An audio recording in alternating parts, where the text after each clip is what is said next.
Kumasi Asante Kotoko is one of the biggest teams in the Ghana Premier League, right? A while back, they played a game against Accra Hasselhoff, also one of the biggest teams in the Ghana Premier League, in a Democracy Cup, right? Now, the Parliament of Ghana promised the winner of that match a match against DC United in the United States of America, or USA. So Kotoko won that match.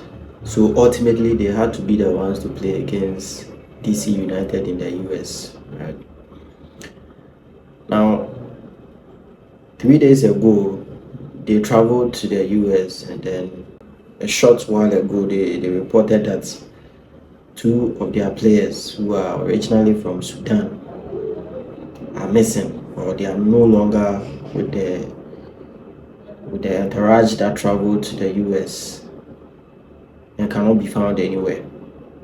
Now, let me give you a bit of a context. So, Asante Kotoko has a 30-man squad, right? And they were supposed to travel with a 24-man squad to the USA for that game against DC United. However, during the visa application, they got visa for only 7 of their players, which is not even up to the 11 players required to play the game. However, they decided to go anyways, without cancelling the game or making appeal for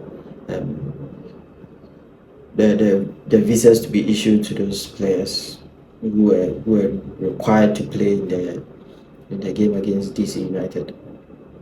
So the 7-man team, 2 of which were not fit to play the game, and then there's another player who is also currently with the national team, Frederick Asare, who is with the national team. So obviously he cannot play in that game, leaving only 4 players available for the game. Right? Obviously they can't play the game with 4 players. It's not going to happen.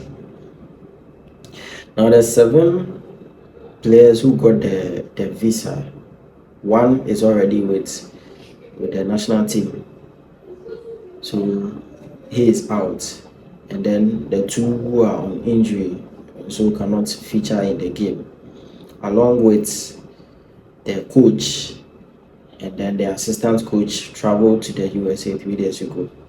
They go to the US, and then these 2 Sudanese players, once to the officials, they went with the coach and the assistants to inform them that they want to go out to town to send monies to their families.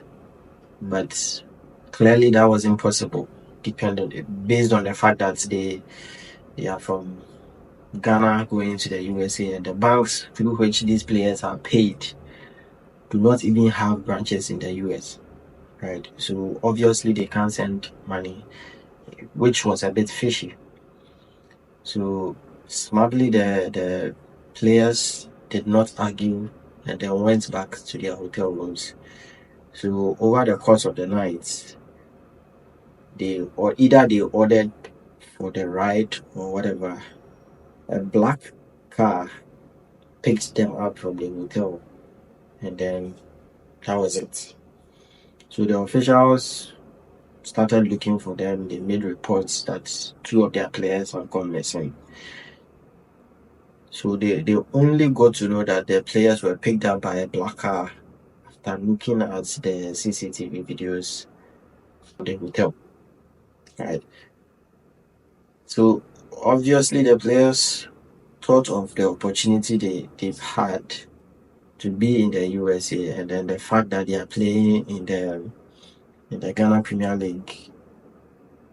Obviously they are not so impressed with the Ghana Premier League, and decided to take matters into their own hands.